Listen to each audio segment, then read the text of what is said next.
It started with a photograph. I'd noticed her pulling away, the quiet excuses, the late nights working overtime, but I had convinced myself it was just the grind of life. I loved Amelia, and we'd been together long enough to weather our fair share of storms. But that photo, that damn photo, shattered everything. It was a candid shot of her at her company's summer picnic, smiling, leaning into her colleague Jason. His hand lingered at her waist, their bodies unnaturally close. My coworker Ryan had shown it to me without malice, not knowing it was a dagger to the heart. "Hey, isn't this your wife?" he asked innocently, scrolling through his phone. It was, and that wasn't a platonic pose. That night I couldn't eat.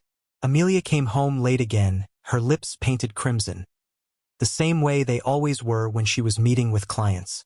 She kissed me on the cheek, her perfume suffocating. "Long day," she said, brushing past me. My hands trembled as I cleaned up the dinner I'd made, the dinner she'd ignored. The suspicion festered, boiling into anger, then resolve. I had to know. Over the next few weeks, I pieced together the evidence. The missing intimacy, her sudden interest in her appearance, the muted giggles during her late-night calls. And then the receipts, literally. A hotel charge on our joint credit card for a boutique in 2 hours away on a day she was out of town for work. I confronted her, but she deflected. "You're being paranoid," she said, her voice cold. "Jason is just a friend." She didn't even try to mask the irritation. That's when I realized the woman I loved had vanished, replaced by someone I barely recognized. I could have walked away then, but something in me snapped, the humiliation, the betrayal. Couldn't let her get away with it. When Amelia's company announced their annual gala, a glitzy affair where spouses were encouraged to attend, I saw my opportunity. She didn't even bother to invite me. That was her first mistake. Her second was underestimating me. The night of the gala, I dressed in a tailored suit she'd picked out for me years ago. It was ironic, really, that she had once cared about how I looked. I walked into the hotel ballroom, the epitome of calm, though my heart pounded like a war drum. The room was all glitter and gold, filled with people clinking glasses and exchanging empty pleasantries. Amelia stood near the center, radiant in a red dress, laughing at something Jason said. His hand rested on her lower back, possessive. I felt a wave of nausea but pushed it down.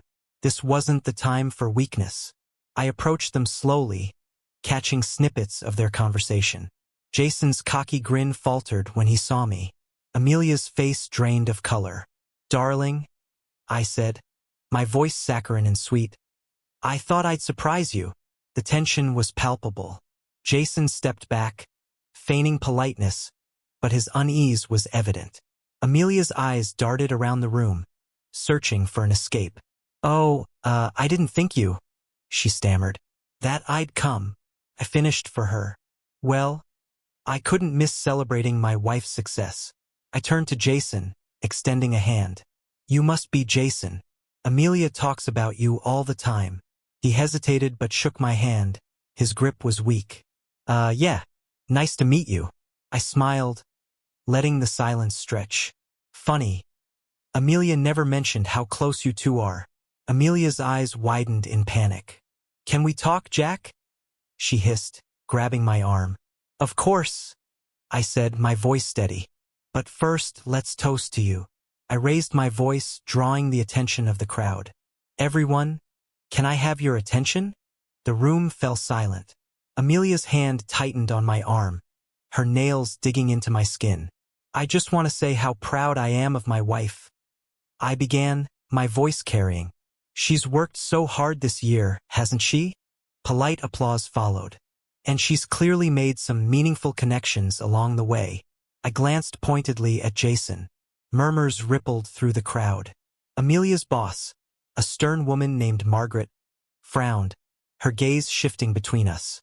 "Jack, stop," Amelia whispered, her voice pleading. But I wasn't done. I pulled out my phone, projecting an image onto the large screen behind the stage. It was a photo of Amelia and Jason, lips locked outside the boutique inn. Gasps erupted. Jason turned crimson, his jaw clenching. Amelia looked like she wanted the floor to swallow her whole.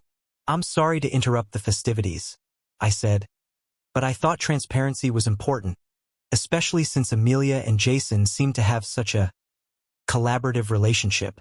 Margaret's frown deepened. Jason's co-workers whispered furiously. The humiliation was written all over his face. Amelia tried to speak, but no words came out. You bastard, Jason finally spat, lunging toward me. Two other men held him back as I stood my ground, my expression calm. You're ruining her career. Oh, I think you've done that yourselves, I replied, my voice icy. But by all means, continue. Let's see how far you get. Margaret stepped forward, her face a mask of fury. Jason, Amelia, my office.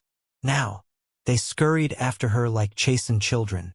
I watched them go, the weight in my chest lifting for the first time in months. I felt in control. The fallout was swift and merciless.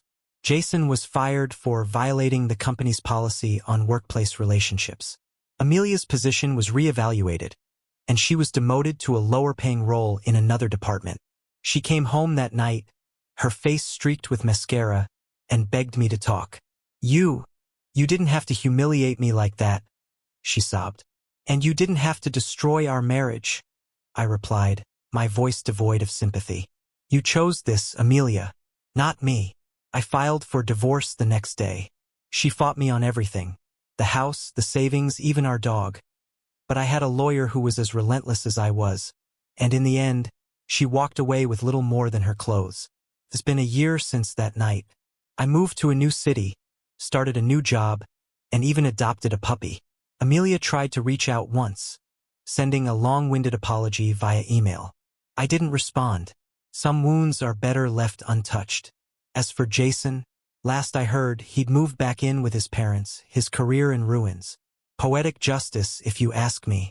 Looking back, I'm not proud of how messy it got, but I'm glad I stood up for myself. Life is too short to let betrayal go unanswered. And as I sit here now, watching my puppy chase his tail, I finally feel at peace.